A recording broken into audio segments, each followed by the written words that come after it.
స్వచ్ఛత అంటే నందిని. నందిని పాలు మరియు పెరుగు.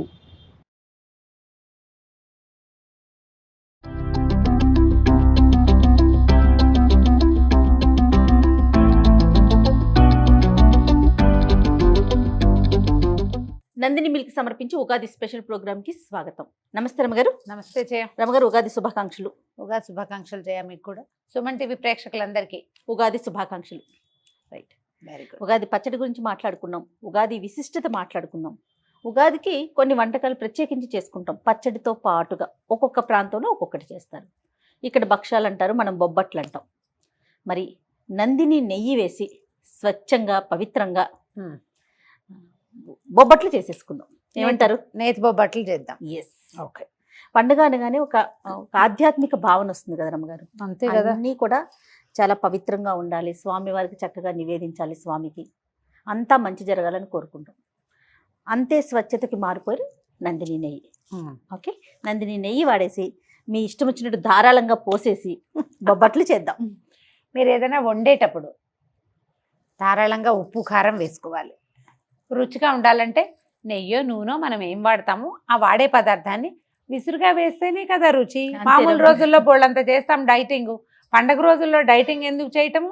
బాగా వండుకుని తినాలి, షడ్రసోపేతంగా ఓకే వండుకోవాలి. అందుకని నెయ్యి వేస్తే పోసేయండి, మరి కాస్త నూనె వేస్తే మరి కాస్త ఏం కాదు. తప్పకుండా. ఏంటి రమ్మగారు ప్రాసెస్ చెప్పండి. శనగపప్పుతో బొబ్బట్లు, మహారాష్ట్ర అక్కడ కందిపప్పుతో కూడా చేసుకుంటారు.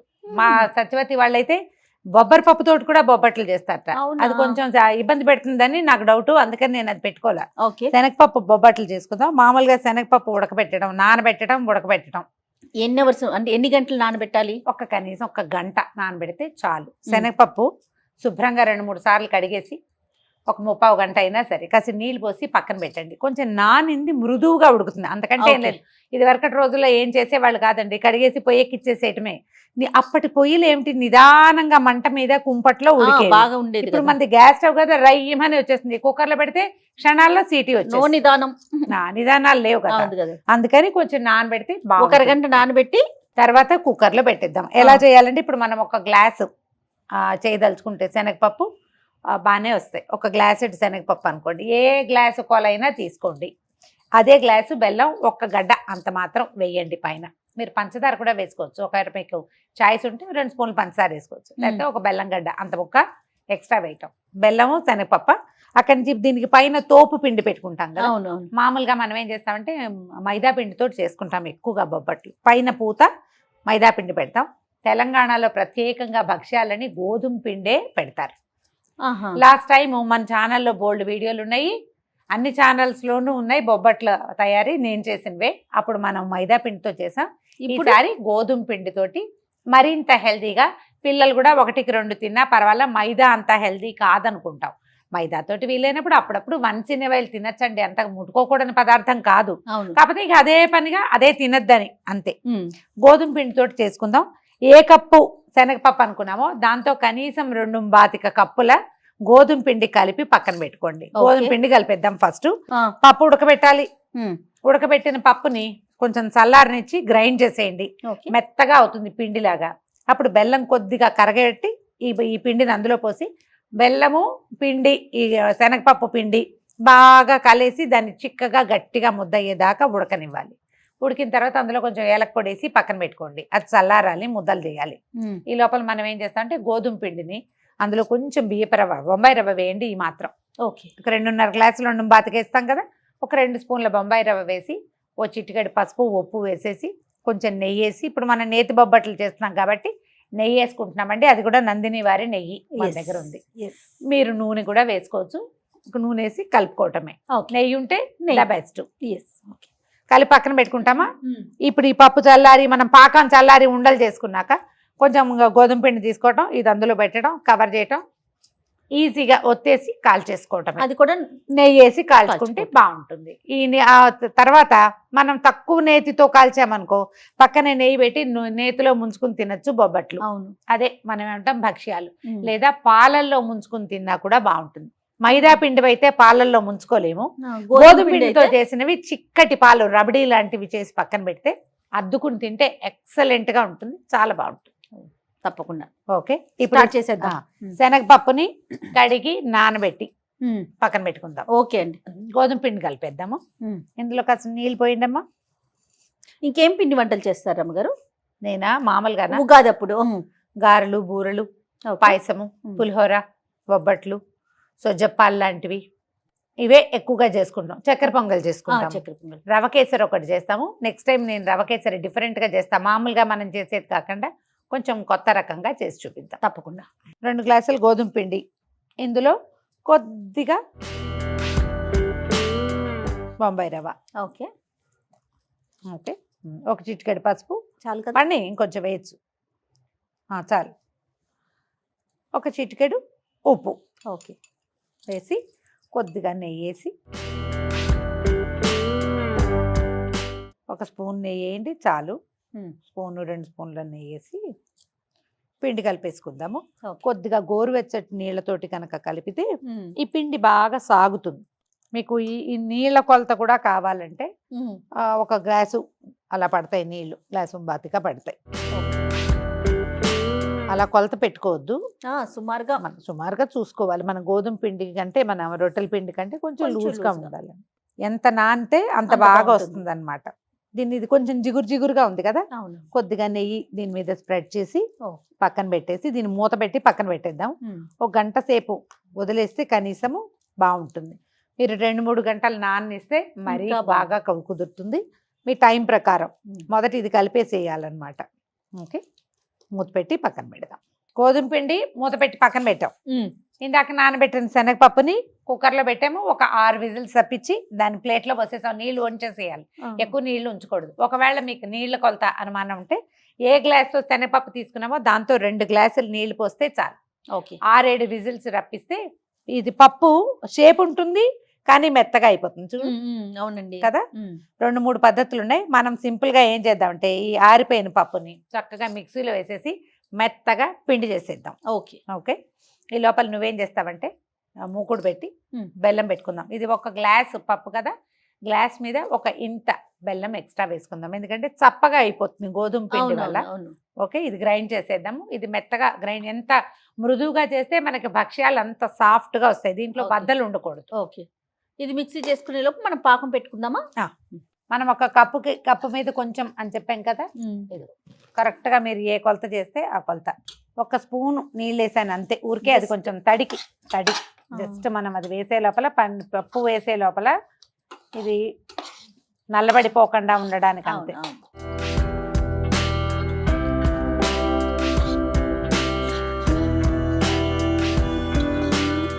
కొంచెం అటు ఇటు కదిపితే మనకి ఇది కరిగిపోతుంది. 1 స్పూన్ పంచదార వేసుకుంటే ఈ ప్రాసెస్ స్పీడప్ కూడా అవుతుంది అనమాట. ఒకవేళ కావాలంటే మీకు అభ్యంతరం అయితే వేసుకోవద్దు, లేదనుకుంటే ఇది కొంచెం కరగంగానే ఇది మనకి బెల్లం చూసుకోండి. బెల్లంలో గనక రాళ్ళు గీళ్ళు ఏమీ లేకుండా ఉంటే మనకి ఏ ప్రాబ్లము లేదు. ఇంకేం చెయ్యక్కర్లేదు, దీన్ని వడబోయటాలు వ్యవహారాలు ఏమీ లేదు.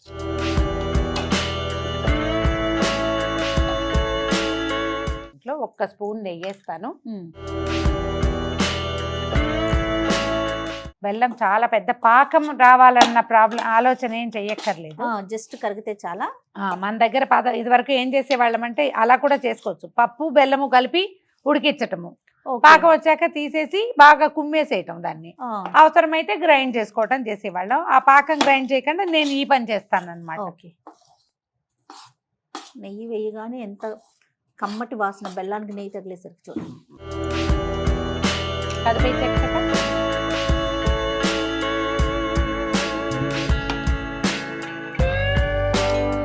ఇందులో తడేలాగా ఉంటుంది కదా. అవునండి, అది ఇది కలిసి తొందరగా వచ్చేస్తుంది అనమాట. ఇది స్పీడ్ గా అయిపోతుంది. కొంచెం చిన్న గరిటె తీసుకోండి, స్పీడ్ గా చెయ్యి ఆడించండి చాలు. ఈ పిండి తగిలేసరికి ఆటోమేటిక్ గా ఈ పాకం సెట్ అయిపోతుంది. కొంచెం చిన్నది అట్ల కాడ కదా, అవునవును, అలా కాకుండా గరిటె లాంటిది అయితే ఈ బెల్లం కొద్దిగా చిన్న గడ్డ ఉందిగా, అది 1 నిమిషంలో వేడి చూసుకోండి. రాళ్ళు గనక కాస్త బెల్లం గట్టిగా ఉంటే దాన్ని కరిగిపోనిచ్చి పిండి వేసుకుంటే మీకు ఇంకా వీలుగా వచ్చేస్తుంది నిమిషంలో. ఇగో జయ రమ్మగారు, బెల్లం మొత్తం కరిగిపోయింది. ఆ. ఇదిగో పాకం వచ్చేసింది. ఉండ చూడు ఎంత కరెక్ట్ గా వచ్చిందో. కరెక్ట్ గా వచ్చిందండి. ఈ టైంలో Perfect. ఆపేస్తే సరిపోతుంది. మీరు 1-2 జాగ్రత్తలు తీసుకోవాల్సింది ఏంటంటే ఆ, బెల్లం, గట్టి బెల్లం సుద్దల్లాగా రాళ్లలాగా ఉంటే మాత్రం అది పూర్తిగా కరిగాక పప్పు పిండి వేసేసుకోండి. మరి కొంచెం ఒక చుక్క నీళ్ళు పోయండి, మీకు టెన్షన్ లేకుండా ఉంటుంది. Okay. పలచగా అవుతుంది, తర్వాత ఎట్లాగో పాకం వస్తుంది కాబట్టి భయం లేదు. ఇప్పుడు చూద్దాం ఉండ వస్తుందా రాదా. ఖచ్చితంగా వచ్చేస్తుంది. ఇదిగో అయిపోయి చల్లారాక ఇంకా గట్టిగా అవుతుంది. ఒక 10 నిమిషాల పాటు దీన్ని నీట్గా చల్లారనివ్వండి హాయిగా. ఇది Okay. చల్లారి ఉండలు చేస్తే ఇంకా మనం భక్ష్యాలు ఎడం చేత్తో చేసేసుకోవచ్చు చక్కగా. అంతే. స్టవ్ ఆపేసి ఆపేసారు. దీన్ని పక్కన పెడదాం. ఉమ్, ఇగో పూర్ణం చల్లారిపోయింది. ఇలా నిమ్మకాయ సైజు ఉండలు చేసి పెట్టుకుందాం పక్కన. ఓకే. ఒక గ్లాస్ కొలతకి ఎన్ని వస్తాయో క్లియర్గా కనపడుతుంది జయ. ఉమ్, కొద్దిగా నేర్చేయి చేసుకుంటే ఉండ నున్నగా మృదువుగా వస్తుంది, నున్నగా వస్తుంది. ఓకే, అందాజుగా చేసి చూద్దాము. దీనికి ఇంచుమించుగా అంత సైజులో ఉన్న గోధుమ పిండి తీసుకోవాలి మనం. అందుకని మనం 1కి 2 పోసాం కదా, అవునవును. అందుకు.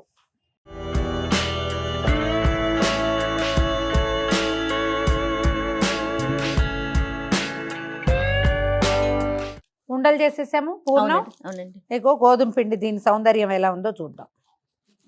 చక్కగా సాగుతోంది చూడు. ఉమ్, మెత్తగా ఉంటే చకచక చక్కగా అయిపోతుంది. అయిపోతాయి. మనం ఇంత పలచగా చేయకపోతే ఏమో కొద్దిగా పిండి చల్లి ఒత్తుకోవచ్చు. ఓకే. ఇప్పుడు మనం కొంచెం లూజ్గా చేసాం, కాస్త నెయ్యి తగిలిచ్చాం కదా, కొద్దిగా నెయ్యి వేసి నిదానంగా ఒత్తేసుకుంటే కాల్ చేసుకోవచ్చు. ఆల్రెడీ నెయ్యి వేసి ఉంచాం కదా, చూడ అతుక్కోవట్లేదు, ఈజీగానే వచ్చేస్తుంది. ఇంచుమించుగా మనకు అది ఎంత ఉందో సరిపోతుంది. అటు ఇటుగా అంతా తీసుకోవటమే. ఇది అడుగున మందంగా ఉంచుకుని అంచులు కొంచెం సాగదీసుకోవాలి మనం. అప్పుడు మనకి ఏంటంటే ఒత్తినప్పుడు ఈజీగా ఉంటుంది అనమాట. ఓకే. అలాగా దీన్ని పైకి లాగేయండి. మీకు మైదా పిండి అయితే ఇంకా స్పీడ్గా సాగుతుంది. గోధుమ పిండి కాబట్టి కొద్దిగా కాస్త స్లోగా ఉంటుంది అంతే. అన్ని పొదిగి పక్కన పెట్టుకోకుండా ఒక 5-6 చేసుకోవటము, ఒత్తుకోవటం. Okay sir. ఒక 4-5 చేసి పెట్టుకుని అప్పుడు ఒత్తుకుందామా. అట్లానే ఏమి రమ్మగారు చేసేస్తారా? చేసేద్దామమ్మా. కొద్దిగా నెయ్యో నూనె రాసుకుందాం. అవునా? నెయ్యి కాస్త తక్కువగా ఉంది కదా, ఇంకొంచెం వేసుకుందామా అందులో. అట్లానేనండి.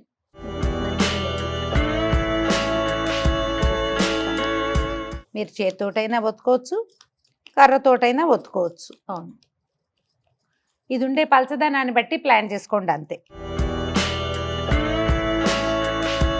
మంచి రిచ్ ఎల్లో కలర్ ఉంది కదా జయ. అవును రమ్మగారు. వాసన కూడా ఎంత బాగుందో.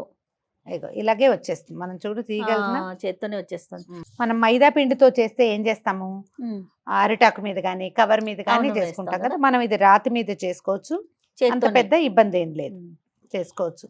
మీరు ఇది ఇంకా కొంచెం డ్రైగా కలుపుకుంటే పిండి బాగా ఇలా దీన్ని చుట్టూతా వచ్చేలాగా కూడా పెద్దవి చేసేసుకోవచ్చు.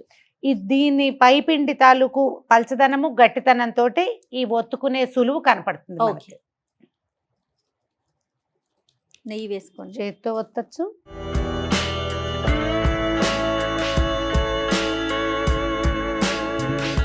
కాస్త కూస్తా బయటకు వచ్చినా అంత కంగారేం లేదు.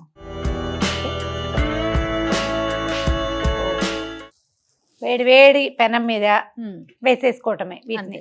కొంచెం ఒకసారి ఒకవైపు డ్రై అయిన తర్వాత నిదానంగా బబుల్స్ వస్తాయి, వెనక్కి తిప్పుకోవచ్చు. ఈ పిండి కనుక నేను మళ్ళీ ఇంకొక కిటుకు చెప్తా. తోపు పిండి మనం ఇంత, నేను కొంచెం లూజ్గానే అయింది ఇవాళ, ఇంకా కొంచెం గట్టిగా అయితే మీకు చపాతీకి ఎట్లా పైన బబుల్స్ వస్తాయి అలా వచ్చేస్తాయి దీని మీద. ఇది ఒక్క రవ్వ పలచగానే ఉంది ఈ పూట. మళ్ళీ ఇప్పుడు రిపేర్ ఎందుకు, దీన్ని ఇలా కూడా చేసుకోవచ్చు. నీకు ఎలా అయినా అది క్లాస్గా రావడం ఇంపార్టెంట్ అంతే. డ్రై అయిపోయింది వెనక్కి తిప్పు. అన్ని పక్కల నుంచి కదిపి తీసుకోవాలి. 2 సైడ్స్ కొంచెం కాలేక అప్పుడు మనం నెయ్యి వేసి కాల్ చేసుకోవాలి. మనకి మైదాకి దీనికి తేడా ఏంటంటే మైదా అంచుల వెంబడి లావుగా వస్తుంది, ఇది ఈవెన్ గా వస్తుంది, స్ప్రెడ్ అయిపోతుంది అన్నమాట. ఇది మీరు కావాలంటే అరిటాకు మీదో ప్లాస్టిక్ కవర్ మీదో అలా కూడా చేసి వేసేసుకోవచ్చు. ఇప్పుడు తిప్పు వెనక్కి. ఇప్పుడు నెయ్యి వేసుకుందాం.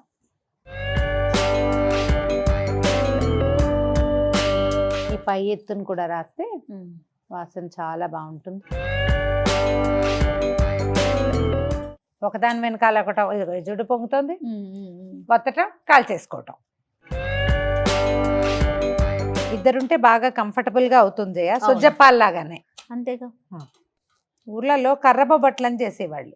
ఉహు. అంటే ఇదే పిండి కర్రతో టకటకటక ఒత్తేయటానికి అనమాట. ఓహో. ఒత్తేసి కాల్చుకుంటారు. ఇక్కడ కూడా మనకి భక్ష్యాలు తెలంగాణ ప్రాంతాల్లో అంతా కూడా ఉమ్. కర్రతో చేస్తారా? ఓకే. కర్రతో కొంచెం చేస్తారు. నెయ్యి వేస్తారా? తిరిగి ఇంకొకసారి వేసి దీన్ని పల్చగా చేయాలంటే ఇది చేయి తిరగటము ఒకటి, ఉమ్. ఒకటి రెండు సార్లు మందంగా వస్తాయి. క్రమంగా మనకు పల్చగా చేయడం చేయను వచ్చేస్తుంది. వచ్చేస్తుంది. చేయను వస్తుంది. 2-3 సార్లు చేసేసరికి వచ్చేస్తుంది. ఈ పై పిండితోటే ప్రధానమైనది అనమాట. అవును. లోపలిది ఎంత మృదువుగా ఉంది, పైది ఎంత సాఫ్ట్ గా ఉంది, అంతే. పొంగుతుంది చూడండి. పొంగుతుంది. అదే చెప్పాగా, కాస్త ఆ చేయగా మీకు 2-3 సార్లు చేసేసరికి రౌండ్ గాను వస్తుంది, పొంగుతుంది కూడా. పర్ఫెక్ట్ గా పొంగుతుంది చూడు. నీకు కావాలనుకుంటే కొద్దిగా నేర్చుక. చిన్నప్పుడు ఏం చేసేవాళ్ళు తెలుసా, అరటి ఆకు మధ్యలో ఇలా దూట ఉంటుంది కదా, అరటి ఆకుకు మధ్యలో దాన్ని కట్ చేసి పెట్టి దాన్ని ముంచి దాంతో ఇలా రాసేవాళ్ళు. లైట్ గా అంటుతుంది, అసలు అంటుతుంది అనమాట. మనం ఇప్పుడు సిలికాన్ బ్రష్లు వాడుకుంటున్నాం కదా, పాత రోజుల్లో అరటి ఆకు తాలూకు ఆ కాడ ఉంటుంది కదా, దాన్ని కట్ చేసి పెట్టుకునేవాళ్ళు. నాకు ఆ సిలికాన్ బ్రష్ మీద కూడా భయం భయం అనిపిస్తుంది వేస్తుందా? రమ్మగారు. మనం వేడి మీద పెట్టేస్తాము. ఏంటి నాకైతే ఆ వాడేస్తాము. అరిటాకు స్టెమ్ అంటేనే ఇష్టం. దొరకాలిగా రమ్మగారు, అవకాశం ఉండొద్దు.